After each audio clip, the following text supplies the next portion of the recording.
হরে কৃষ্ণ। রাধে রাধে বন্ধুরা, কেমন আছো সবাই? আশা করছি তোমরা যে যেখানে আছো সুস্থ আছো এবং ভালো আছো। তো দেখো, এই ছিল গোপু সোনার সকালবেলার বাল্যভোগ।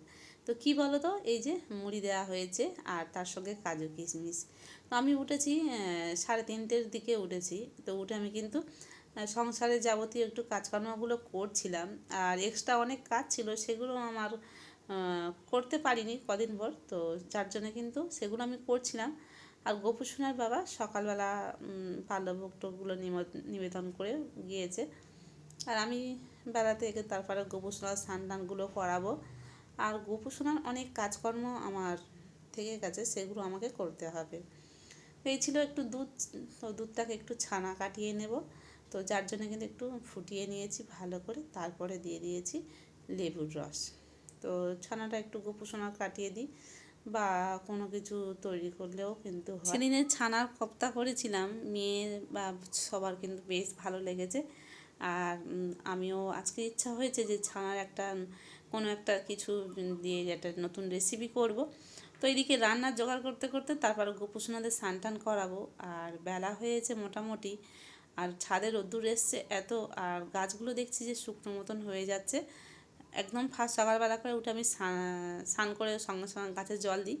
যেহেতু আমি একটু কাজ করছিলাম, তার জন্য কিন্তু দেরিতে স্নানটা করেছি। আর গাছগুলো না জল দেওয়া হয়নি, তো তাড়াতাড়ি করে এসে জল দিচ্ছি। আর বিশেষ করে না, আমার প্রত্যেক গাছের মধ্যে টবের মধ্যে কিন্তু আমার তুলসী গাছ রয়েছে। তো আমি সেগুলোকে আরও বেশি করে যত্ন করি। তো আগে এত তুলসী গাছের প্রতি মায়া ছিল না, যেখান থেকে ভক্তিপথে এসেছি।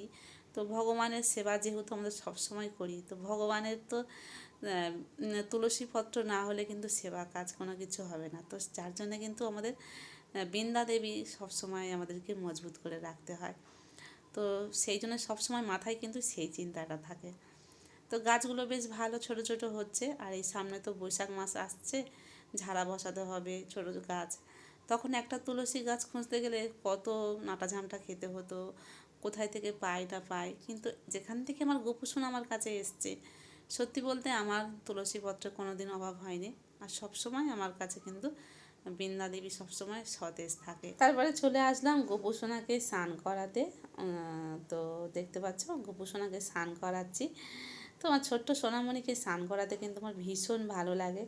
আর স্নান করালে কত অপূর্ব দেখতে লাগে দেখো। যখন আমার নয়ন সোনাকে স্নান করাই, তখন না ওর পায়ের নুপুর আর এই যে আওয়াজটা আমার কি ভালো লাগে, একদম পুরো ঝুনঝুন করে।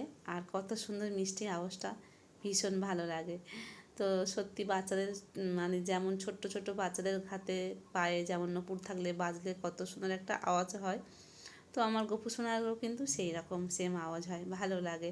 আর এই রূপোর গয়না ওর দিদা করে দিয়েছিল।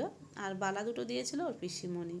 একদম ভোরবেলা ওর গাছ থেকে ফুল তোলা হয়েছিল, সেই ফুলগুলো না, ওই টগর ফুল যেগুলো, সেগুলো একদম মানে ফ্যানও চলছিল, যার জন্য কিন্তু কেমন পাপড়িগুলো নেতানো মতন হয়ে গেছে। তো আমি আবার এই যে হলুদ কড়ি ফুলগুলো তুলেছি গাছ থেকে, তুলে সেগুলো তাড়াতাড়ি করে সামনে একটু যেমন পেরেছি সাজিয়ে দিয়েছি।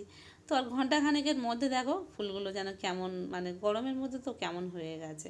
তো আমি কিন্তু এদিকে রান্না বসিয়েছি। তো আজকের একটু সিম্পলভাবেও রান্নাও করব। তো আজকে রান্না করেছি পটলের একটু ঝাল মতন করে নিয়েছি, আর একটু নিম পাতা ভেজে আর আলু দিয়ে মাখিয়েছিলাম, আর সঙ্গে একটু আমের চাটনি। তো এই যে গরমেতে আমের চাটনিটা কিন্তু সবসময় ভালো লাগছে, যার জন্য কিন্তু এই সময় একটু তেতো বলো বা মানে হালকা করে চাটনি, এগুলো বেশ মুখরোচক ভালো লাগে। গরমে তো বেশি উল্টো পাল্টা খাওয়া ভালো লাগে না।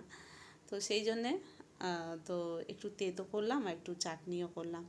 তো পটলটা একটা নতুন রেসিপি করবো ভেবেছিলাম, তোমাদেরকে দেখালাম ছানাটা কাটিয়েছি, কিন্তু আজকের অনেকটা কাজ করেছি, তো আর সেটা করতে গেলে কিন্তু অনেকটা সময় লাগবে। তো যার জন্য কিন্তু আমি সেটা আর করলাম না, সিম্পলভাবে একটু পটলের ঝাল করে দিলাম। তো তাড়াতাড়ি করে, কারণ অনেকটা দেরি হয়ে যাবে, তো যার জন্য কিন্তু সেটাকে বাদ দিলাম। যদি পারি তো আমি পরে করবো, যখন তখন তোমাদের সঙ্গে শেয়ার করব। তো এই যে আমের চাটনি, পটলের ঝাল আর একটু তেঁতো দিয়ে দিয়ে গোপু সোনাকে এই দুপুরবেলা সেবাটা দিচ্ছি। সত্যি আমার যত কষ্ট হোক যাই হোক না কেন, গোপাল সোনার যদি আমি সারাদিনের সেবা কাজটা যদি আমি ঠিকঠাকভাবে করতে পারি না, আমার মনটা ভীষণ ভালো লাগে আর আলাদা একটা শান্তি অনুভব মনে হয়, কতটা না আনন্দ লাগে মনের মধ্যে। নিজের হাতে যখন সব কিছু কাজকর্ম আমি গোপু সোনার কাছে আসতে পারি। আর যে মাসের ওই যে 2টো দিন যখন আমি আসতে পারি না, না এই যে সেবাটা আমার রান্না বান্না এগুলো তো সত্যি করা চলে না, তখন কিন্তু আমার খুবই কষ্ট হয়। কি করব তখন না, এতটা কষ্ট লাগে কিন্তু কিছু করার নেই, এগুলো বাধা নিষেধ আছে। তো যার জন্যে কিন্তু মানে আমার সেই 3টে দিন যখন না আসতে পারি তখন মনের মধ্যে যেন একটা কেমন হয়, কষ্ট হয়। তো সব সময় ছটফট করি যে কখন আমার গোপু সোনার কাছে আমি যাব। যে যেমনভাবে সেবা দিক না কেন, আমি যদি আমার গোপালকে সেবাটা না দিতে পারি, আমার কিন্তু সত্যি বলতে একদম মন পোষায় না। যতই যা হোক না কেন, হয়তো আমি কখনো কখনো অসুবিধা হলে মেয়েকে বলি বা ওর বাবাকে বলি সেবাটা দেওয়ার জন্যে, হয়তো আমার অসুবিধার কারণে তখন হয়তো ওরা দেয়। আমার যদি অসুবিধা হয় বা আমি কোনো কাজে ব্যস্ত রয়েছি তখন ওরা দেয়, কিন্তু হলে কি হবে, সেটাতে কিন্তু আমার মন পোষায় না। আমি যতক্ষণ সব কিছু আমার নিজের হাতে আমার গোপোষণাকে সেবা কাজ করব, সেটাইতে আমার তবে কিন্তু মন ওঠে।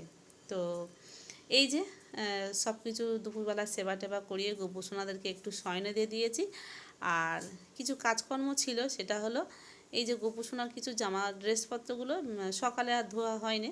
তো ভাবছি যে খাওয়া দাওয়া হয়ে গেছে আর দুপুরবেলা ঘুমাবো না, একটু মালা জপ টপ করবো, আর ভিডিও তো এডিটিং করতে হবে।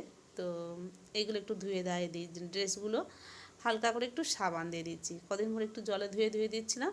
তো একটু হালকা ড্রেস শুধু ধুয়ে দিলেই হবে। তো ছোট্ট গোপুসোনাদের ড্রেস, আর রোদ্দুরটাও রয়েছে, এই গরমে তো আর বেশিক্ষণ শুকনো হতে আর সময় লাগবে না। তো ড্রেসগুলো তো ধুয়ে দিচ্ছি, দিয়ে শুকনো শাকনা করে দিয়ে তারপরে গোপুসোনাদের আবার 4টের সময় যেমন তোলা হয় সেরকম তুলবো। আমার নিজের 2 সন্তানের জন্য যেমন চিন্তা করি, তার থেকে বেশি কিন্তু সারাদিন আমার গোপাল সোনার জন্যও আমি সে চিন্তা করি। কারণ তারও মনে হবে যে কখন খেতে দিচ্ছি না দিচ্ছি, বা কোন টাইমে কী দেবো না দেবো। আবার একই খাবার হলে সেটাও দিতে ভালো লাগে না, যেমন আমার নিজের বাচ্চারা যেরকম বলে যে ভালো লাগছে না মা, সেই রকম। তো আমারও ইচ্ছা হচ্ছে, আজকে সকালবেলা যেরকম মুড়ি আর এই কাজু কিশমিশটা দেওয়া হয়েছে, তো মনটা কেমন হচ্ছিলো যে শুধু মুড়িটা কেমন মতন, তার সঙ্গে দেখা গেল যে কাজু কিশমিশ আছে।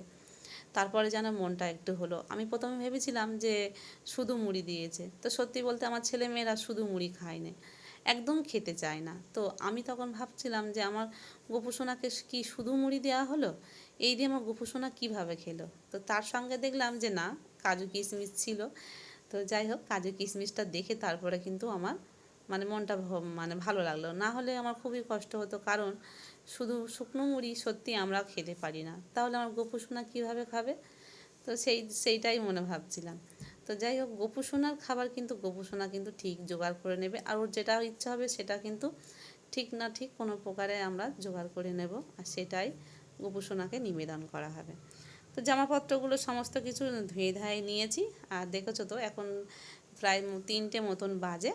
তো এগুলোকে আমি ধুয়ে দিয়েছি। তো রোদ্দুরটা কিন্তু এখন যেহেতু বড় বেলা থাকবে মোটামুটি, আর হালকা ড্রেসপত্র তো শুকনো হয়ে যাবে, বেশিক্ষণ লাগবে না। তো তোমাদের ভিডিওটা কেমন লাগলো অবশ্যই কিন্তু কমেন্ট করে জানাবে। আমার গোপাল সোনার যেমন ডেলি রুটিন, তারই মধ্যে আমার কিছু কাজকর্ম, সংসারের যাবতীয় কাজ, ভক্তির পথে যেসব থাকে সেই সবগুলো তোমাদের সঙ্গে শেয়ার করব ডেলি রুটিন। তো তোমরা প্লিজ ভিডিওগুলো দেখবে, আশা করছি তোমাদের ভালো লাগবে। আর যারা চ্যানেলে নতুন রয়েছো, চ্যানেলটিকে এখনও পর্যন্ত যারা সাবস্ক্রাইব করোনি, চ্যানেলটিকে অবশ্যই করে তোমরা সাবস্ক্রাইব করে নেবে। তো দেখা হচ্ছে পরবর্তী একটা ভিডিও নিয়ে। রাধে রাধে, হরি বল।